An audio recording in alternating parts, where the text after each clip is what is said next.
Lo dijo él. A primera hora. Muy bien, 7:24, leamos el resultado. Como digo, tendremos varias visiones en el espacio. Más adelante Nicanor Moscoso preso, luego Nils Olsen, antes David Chávez. Está conectado con nosotros vía telemática. Apreciado David, le saludamos mi compañera Andrea Orbi, quien habla Fabricio Vela. Buenos días. Buenos días, David.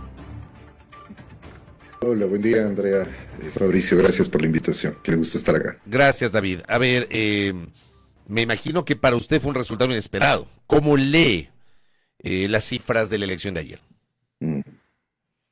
Bueno, para mí, creo que para todo el país. Como bien decía el colega César Febres Cordero anoche, quien quiera que presuma que había predicho que esto iba a pasar, está mintiendo. Nadie preveyó esto. Es un resultado absolutamente inesperado. Pero creo, se ha analizado mucho, se trata de torcer un poco las cifras, de pensar en lo del voto facultativo, que a mí no me parece efectivamente que es tan decisivo en esta última elección. Ha sido importante, ha sido una cosa interesante como ejercicio democrático de los adultos mayores, indiscutiblemente, pero me parece que no es el factor dirimente de la votación de Noboa.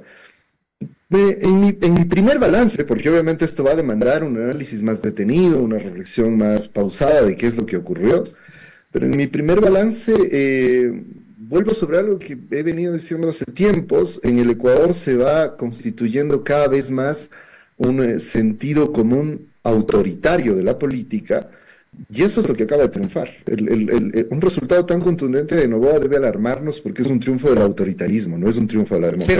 Pero ¿por qué ese triunfo, David? ¿Por qué triunfa esta tesis como usted la cataloga de autoritarista, con 11 puntos de distancia respecto de la candidata de Revolución Ciudadana?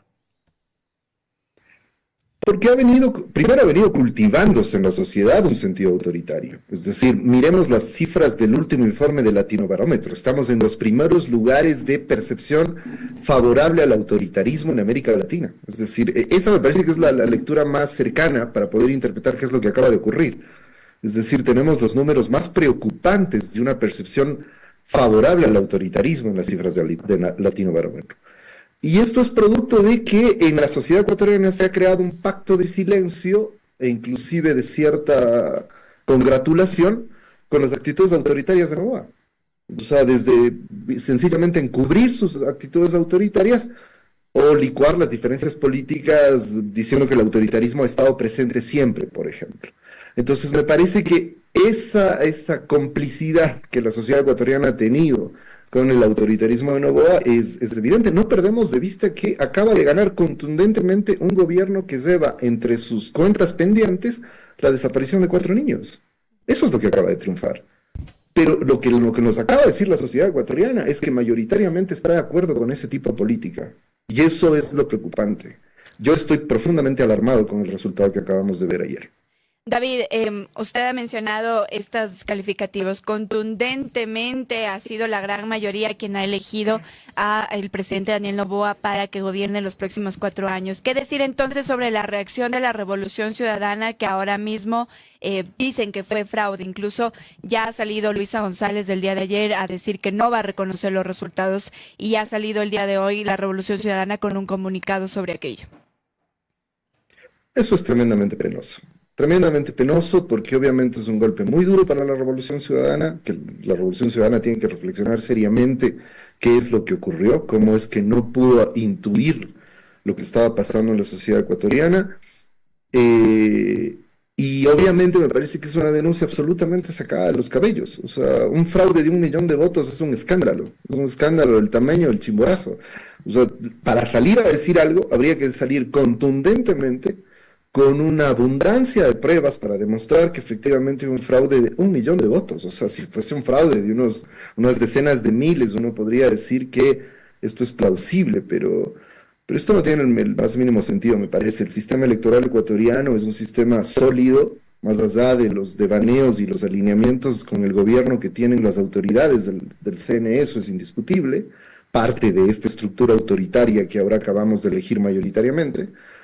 Pero es muy difícil que haya habido un fraude. O sea, seguramente habrán las típicas actas inconsistentes de siempre. Que eso suele pasar en los procesos electorales, el tema de las actas. Pero digo, completamente a mí, David, yo lo dije en el comentario, es decir, hablamos de 1.165.000 votos de distancia, 11.3% de diferencia. Y hablar de fraude, e incluso no presentar ayer las pruebas del fraude, más allá de que coincido plenamente con, en cambio, la postura de Luisa González cuando habla de la cancha inclinada, que yo mismo la critiqué durante toda la campaña, pero una cosa es esa, que como digo, sí hubimos quienes observamos aquello, y otra cosa es no reconocer un resultado, digamos, claramente abultado, David. De acuerdo, muy completamente de acuerdo, Fabricio. Es absurdo porque además no le hace bien a la democracia. O sea, en un momento en que, yo insisto, estamos viendo un triunfo del autoritarismo, la respuesta de la Revolución Ciudadana tiene que ser más democracia. Y además están poniendo en riesgo uno de los acervos políticos más importantes que ha tenido la Revolución Ciudadana, que ha sido su talante democrático en cada elección. O sea, en cada elección han aceptado sin problema los resultados. Frente a este resultado que es contundente por donde quiera que se lo mire, la victoria de Daniel Noboa es incontestable. Por donde quiera que se la mire, es decir, acabo de decir, para mí esto es el triunfo de un proyecto autoritario, pero han triunfado democráticamente, ¿qué vamos a hacer? Es lo que la mayoría de la gente ha decidido que sea el futuro del país. La Revolución Ciudadana tendría que volver por sus fueros, dejar esta aventura un poco absurda de lanzarse a reclamar fraude y aceptar la derrota, reconocer a Noboa, mostrar ese espíritu y talante democrático que han tenido siempre, y guardarse en los cuarteles de invierno para empezar a hacer balance de qué ocurrió con la derrota que acaban de recibir. Y sobre ese balance, David, ¿cree usted que tal vez, digamos, este liderazgo que ha sido vertical en la Revolución Ciudadana, en donde Rafael Correa ha sido, digamos, este líder visible, debe seguir de esa manera? ¿Es el único líder, digamos, visiblemente y claramente en la Revolución Ciudadana? ¿Debe reconfigurarse incluso el liderazgo dentro de la Revolución Ciudadana? No, eso sería un grave error, aquello de volver a las tesis esas del correísmo sin Correa. O sea, el correísmo no puede funcionar sin Correa. O sea, lo que hay que saber es cuál es el lugar que tiene el liderazgo de Correa. Siempre se han movido mucho en eso de o exacerbar el liderazgo de Correa o suprimirlo por completo, y eso me parece que es un absurdo. Lo otro es que esta elección y toda la manipulación, este caso de espionaje político que le han hecho a la Revolución Ciudadana a través de los chats de Verduga, nos muestran que lo del liderazgo vertical es un mito. O sea, es cierto que Correa tiene un peso determinante en el partido, no quiero negar eso, ¿no? Pero en realidad es un partido que funciona de una manera compleja, en donde hay unas autonomías y unos liderazgos particulares y grupales e intereses inclusive contrapuestos a veces. Entonces, la imagen de ese partido en donde Correa controla todo hasta el último rincón del partido es más bien un mito. Pero ¿no? en cambio, perdón que la le Revolución interrumpa, Ciudadana David, le falta estructura organizada. pero ¿no? daría la impresión que de los chats y de los audios, como han sido develados y fueron presentados en el último tramo de la semana pasada, más bien daría la impresión, y yo no voy a hablar del tema de las candidaturas y de los temas de política interna, que me parece a mí absolutamente irrelevante. O sea, eso es parte de la dinámica de una organización política. Hablo del tema de los organismos de control. Entonces, ¿cómo ahí supuestamente hay presiones y hay hasta reclamos que por qué no ganó un candidato para la Contraloría? Digo, eso no va en contraposición con lo que usted está diciendo, David. No, como digo, evidentemente Rafael Correa tiene un peso dentro de la Revolución Ciudadana y evidentemente, además, lo que hemos visto es un partido político haciendo política. O sea, no es otra cosa, es lo que se ha hecho toda la vida y lo que los partidos políticos hacen. El problema ahí es aquello de que el Consejo de Participación Ciudadana es una especie de sínodo de ángeles que no tienen nada que ver con la política. O sea, que eso es absurdo. Es decir, ahí eso es lo que me parece problemático. La influencia política desde fuera va a estar presente en el Consejo de Participación siempre. Quizá este es un buen momento para volver a pensar si esa figura institucional es necesaria o si hay que hacer cambios, no lo sé. Pero lo que vemos es eso, y lo que vemos además son disputas internas, y vemos que no necesariamente todo el mundo le hace caso a Correa. A eso es a lo que me refiero, más allá de que evidentemente Correa tiene un peso significativo, pero eso habría que ver en esta campaña. Yo no he notado nada de eso, pero ha habido momentos en que las campañas electorales se han independizado inclusive de Correa, como ocurrió en la elección de Arauz, por ejemplo. Entonces, digo, es más complejo, e insisto, no quiero decir que Correa no tenga peso ahí, no tenga una capacidad de influencia decisiva, pero esta idea de que es un partido absolutamente controlado y absolutamente vertical, me parece que no. De hecho, a veces no funciona mucho así y por eso ocurren cosas como las de esta campaña, que en el análisis que han hecho otros colegas posiblemente le costó a la Revolución Ciudadana, como por ejemplo no tener líneas directrices claras, todos los militantes, las vocerías respecto a temas tan delicados y que ya son además... Lo de la dolarización, David, o sea, por Dios. Exactamente. Mientras ya solo comenté hace minutos, mientras Luisa González y Diego Borja se desbarataban tratando de dar certidumbre, ya usted tenía a Paola Cabezas hablando en Ecuavisa de la dolarización ecuatoriana, o tenía esta conversación que digo, a ver, es cierto que hablaban de geopolítica, hablaban de economía mundial, hablaban de los BRICS, hablaban del futuro del dólar, que el dólar capaz que en unas décadas se desvalorice, etcétera. Pero el solamente mencionar la palabra dólar y el hablar mal del dólar y desvalorizar el dólar, a mí me parece que le hizo un flaco favor a la campaña. Sí, es muy probable porque lo que acabamos de ver, debo reconocer, muy a mi pesar, mi análisis era que este tipo de argumentos ya habían llegado a un límite y ya no tenían cabida para capturar más votación.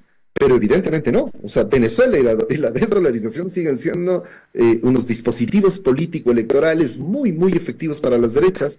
Y evidentemente, es justamente a lo que me refiero. La Revolución Ciudadana no puede manejar líneas directrices de campaña sobre estos temas tan delicados. Entonces, eso muestra precisamente las dificultades que el partido tiene. Y yo digo, nadie me ha pedido un consejo, pero digo, si alguien me pediría un consejo en la Revolución Ciudadana, yo les diría, paren con esta locura del fraude y pónganse a evaluar qué pasa con el partido. Tienen un partido sólido, pero me parece que trastrabilizan a veces en campaña electoral y eso termina favoreciendo ostensiblemente a la derecha, que es lo que me parece que ha ocurrido en la última elección. Si hablamos ahora mismo de estos errores que se ha cometido por parte de la Revolución Ciudadana, es justamente, lo comentaba incluso Fabri, porque muchos analistas nos decían, claro, el que cometa menos errores es el que seguramente llegue a la presidencia, no tanto por sus aciertos, sino porque el otro se equivoque, y es casi un poco lo que ha pasado, ¿verdad?, en esta campaña. Y en ese sentido, y también tomando sus palabras, David, ¿qué decir en cambio de esta tesis que tiene que reformularse o no dentro de la Revolución Ciudadana? Porque si bien es cierto, hay estos tres fantasmas, es decir, Venezuela, Maduro, la desdolarización, que no se sabe manejar, o digamos, es evidente que no hay un buen manejo político en la campaña electoral cada vez que hay elecciones. Hay que reformular incluso la tesis, la teoría, o qué es lo que maneja dentro, qué es lo que se maneja dentro de la Revolución Ciudadana sobre estos tres puntos. Es decir, tal vez, David, hay que ser más claros incluso dentro del partido para manejar esas tres tesis. Yo creo que no, es que a ver, me parece una muy buena pregunta porque ahí se puede aclarar una cosa. Voy a retomar algo que señalaba ya también el Fabricio antes. Hay que contextualizar la elección. Claro, porque cuando uno dice, por ejemplo, esto que oí, esos análisis de que va a ganar el que menos errores cometa, parte de un principio equivocado. Parte del principio de que están compitiendo en igualdad de condiciones. Y esto no ha ocurrido. O sea, no ocurre en general. Estructuralmente, entre izquierda y derecha, nunca la pelea es igual. En ningún lugar del mundo, en ningún momento. Siempre la derecha tiene mucho más poder y por tanto tiene una ventaja política inevitable. Eso hay que tenerlo sumamente claro. Que si no caemos en la trampa liberal de que en la política están compitiendo como si fuese un mercado en el que se decide cuál es el mejor producto. Eso es completamente falaz. Entonces, la Revolución Ciudadana tiene que responder a unos ataques falaces que se vuelven verdades. O sea, las dos cosas son absurdas, no tienen ningún sentido. Ni lo debamos hacer Venezuela, porque para empezar, el correísmo ya gobernó 10 años y estuvimos bastante lejos de ser Venezuela, y el modelo que el correísmo manejó durante esos años dista muchísimo de lo que se hizo en Venezuela, o de lo que se ha hecho en Venezuela, y en segundo lugar, porque lo de la dolarización se explica por la misma razón. Pero digamos que reconocer, por ejemplo, a Maduro también abona un poco, digamos, a ese discurso, ¿no? De acuerdo, pero insisto, o sea, el punto de vista es que el correísmo tiene que ser estratégico para evitar meterse en esos temas pantanosos y tener claridad frente a esos ataques, pero eso no quita que aquí la pelea es ideológica. Y la ideología que la derecha ha logrado sostener y con la que la derecha ha logrado sostenerse, que es el anticorreísmo, está llena de falacias y mentiras, que no son desmentidas casi por nadie, y ese es un problema. O sea, en el debate público, cuando aparecen estas cosas, nadie sale a decir, pero es absurdo lo que usted está planteando, señor analista, señor periodista, señor político. Nadie, que no sea la Revolución Ciudadana. Y ahí conecto con la segunda parte de mi respuesta. Ahí es donde está el otro tema en el que creo que debe pensar la Revolución Ciudadana. ¿Cómo va la pelea ideológica?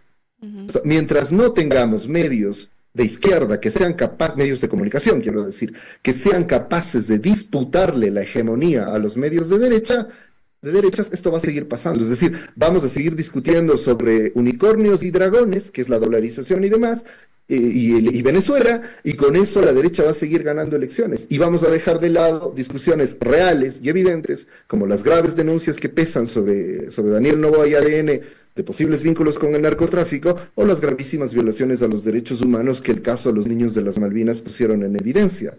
Eso está fuera del debate político, y estamos debatiendo, insisto, sobre unicornios, hadas y duendes, que son dolarización y Venezuela. Pero con eso ganaron la elección. Es decir, esa es una muestra terrible de la crisis democrática del Ecuador. Pero uno de los problemas centrales es que la derecha se ha tomado completamente el campo ideológico. El rol de los últimos días de los grandes medios de comunicación como centrales de campaña de Noboa, montando la mentira, una mentira absolutamente absurda respecto de los gestores de paz, diciendo que iban a ser bandas paramilitares y no sé qué otros cuentos, nos muestra que si no se puede contrarrestar eso, la Revolución Ciudadana o las izquierdas en general, porque ojo, que esta no es una derrota solo de la Revolución Ciudadana, es una derrota a las izquierdas, no van a poder disputarle el espacio político a la derecha. David, para ir cerrando, a ver, yo sobre la crítica de los medios, yo no puedo estar más de acuerdo con usted. De hecho, fue el eje de mi comentario el día viernes, hablando sobre, a partir de hoy, cómo varios medios regresarán a ver a la audiencia, a la gente, presentándose como libres e independientes, cuando claramente, y esto no lo había visto jamás, tomaron, pero partido de una manera impresionante y sin ningún tipo de diversidad y de pluralidad a favor de una candidatura. Pero también pasa lo mismo del otro lado, David. O sea, yo creo que la crítica en ese sentido debe ser general, tanto de los unos cuanto de los otros, ¿o no? No pasa del otro lado, pero es un problema de poder, Fabricio. O sea, no puedes comparar, no voy a decir ningún medio para no meterme en problemas, pero no puedes comparar a un pequeño medio de izquierdas, que puede ser un medio militante y está en todo su derecho, con Ecoaviso Teleamazonas. Es decir, la asimetría de poder es enorme. Es una relación de poder, insisto. En elecciones no hay igualdad de poder, no hay simetría de poder entre izquierda y derecha. Hay una relación de poder. Y ese es el problema, acá además se ha concentrado el poder, o sea, ahora tenemos a la familia más oligárquica, más vieja, porque de nuevo Ecuador no tienen nada, con una concentración de poder alrededor suyo enorme, poder económico, poder político, poder mediático, y acaban de conseguir una legitimidad democrática incontestable. El escenario no pinta nada bien, y es a lo que me refiero, o sea, es decir, porque al final no importa que haya, digamos, no importa que haya periodismo militante, pero que haya cierto equilibrio, y eso es lo que no hay. O sea, y uno puede cuestionar, por supuesto, a los pequeños medios de izquierda que hacen una labor increíble peleando con estos grandes medios, su militancia, pero... Y digo, vamos a estar de acuerdo, supongo yo, Fabricio, en una cosa, es decir, hay que hacer medios de izquierda, me parece, por ejemplo, para equilibrar ese panorama, pero no se puede perder el profesionalismo, ni en uno ni en otro lado. En eso sí estoy completamente de acuerdo. Hay que hacer periodismo profesional, con posición política, pero no se puede perder el profesionalismo. Lo que vimos en los últimos días con los grandes medios fue realmente espantoso en ese sentido, en el sentido de responder a ciertos niveles de profesionalismo y a cierta ética del oficio. Parece que fue muy, muy bochornoso. David, ya habrá tiempo para seguir analizando estos temas de la campaña. Le agradezco por estos minutos, muy gentil. Muchas gracias, David. A ustedes, muchísimas gracias por el espacio. Gracias a David Chávez, que ha estado con nosotros, académico, analista político, tratando de leer un poquito el resultado electoral. Lo dijo él. A primera hora.